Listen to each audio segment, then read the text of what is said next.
бош убактымда ушул чыгармачылык менен бир аз да болсо мындай ыр жазууга, анан мына элдик макалдарды топтойм. Ушу 1-класска бир 5-10 күн барганча эле китепти шар окуганга бул үлгүргөн, жетишкен.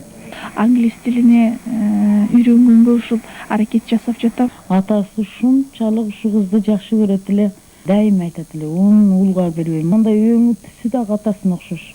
Сен ким болосуң Нургүл? Чоңойгондо келечекте ким болосуң кызым десем, мен сот болом дейчүмүн. Кале эч убакта мен ушуну кызыңыз ушундай ай деген сөздү уккан жокмун.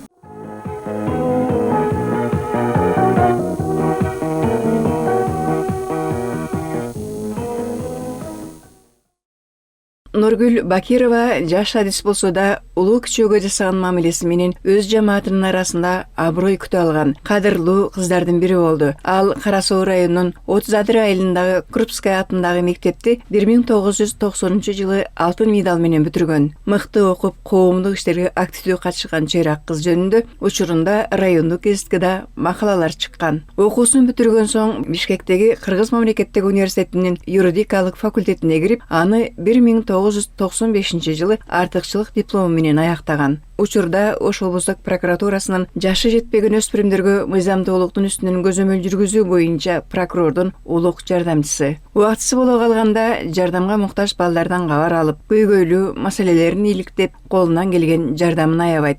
Жаш прокурордун бала чагындагы кулк мүнөзү тууралуу апасы Айпере эже буларды айтты. Аябай мүнөзү башка балдарга караганда башкачараак эле богусунуку. Ушунчалык окууну жакшы көрөт эле. Бир үйгө кирип алып эле ушу бир бурчка жатып алып эле дайым китепти кадимкидей окуйт эле. Ушу 1-класска бир 5-10 күн барганча эле китепти шар окуганга бул үлгүргөн, жетишкен. Ошондой эле өзү да кыйын дилгир эле. Мисалы үчүн бир 2-3 класста бир эле мисалын ала турган болсом, бир агай физкультурадан 4 коюп коюптур.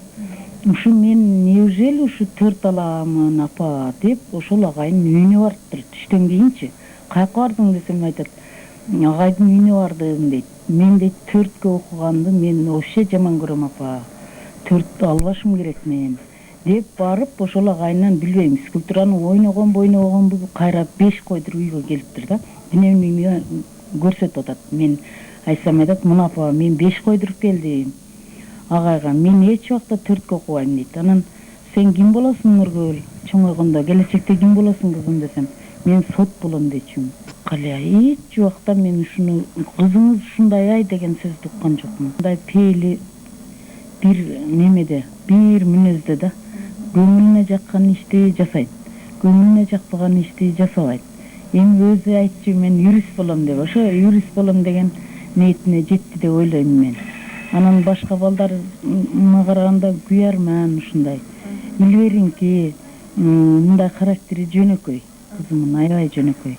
Эми Кудай мынан кийин багым берсин айланайын. Ушунун бактысын эле тилейм.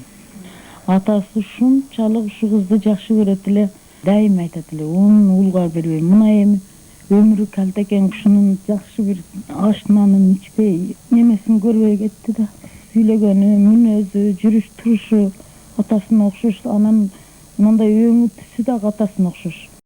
Нургүл үй бүлөдөгү 3-чү бала. Кенжеси Жайнагүл да эжесинин жолун жолдоп, мектепти мыкты бүтүрөм деген ниети бар. Жаш прокурор менен келечектеги иштери тууралуу да маектештик. Учурда өспүрүмдөр арасында кылмыштуулук өсүп, алардын улуттук фондго терс таасир берчү жаман илдетке кабылып жатканына зейини кейит.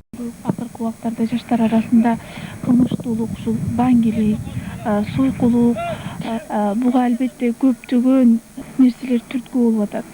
Действительно, мына жумушсуздук, азыркы учурда ушул венерикалык жугуштуу оорулар менен ооруган жаштар да көбөйүп баратат да.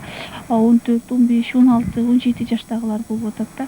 Эми ушул биздин кинофондубуздун негизги биздин келечегибиз Кыргызстандын келечеги үчүн ушул окшогон оор жугуштуу оорулардан арылтуу үчүн, баңгичиликке бөгөт коюу үчүн жаштар арасында көптөгөн иштерди жүргүзүп, ушул мектептерде болобу, телевидение аркылуу, пресса аркылуу ушул түшүндүрүү иштерин жүргүзсөк.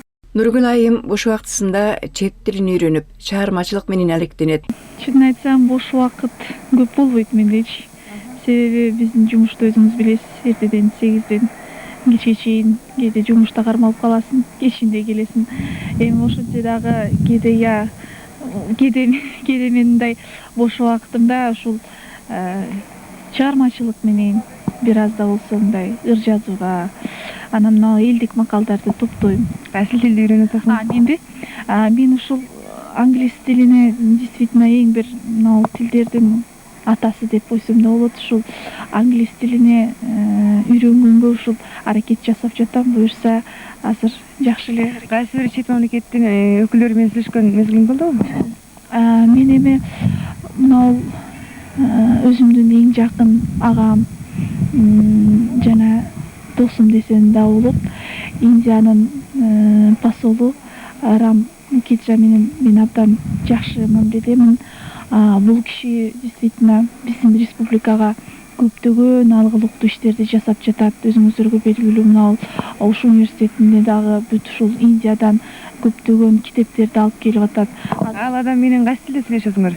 Ал адам менен мындай тилчи аркылуу да сүйлөшөбүз. Кээде тилчи болбой калганда өзүбүз сүйлөшкөнгө туура келет. Англис тилинде. Нургүл өз ишинин жоопкерчилигин терең түшүнүп, наркомания менен күрөштү уюштуруу темасында илимий эмгек баштоого белсенип жүрөт. Ал эми ишинде каракылды какчырган калыстыкты пир тутуп, чындык үчүн чыркырап, мыйзамдардын аткарылышын абдан катуу талап кылат. Ылайым тилегиң, эңсеген мүдөөң, аруу үмүттөрүң орундалып, бактылуу ак келечектин бири бол, Нургүл айым.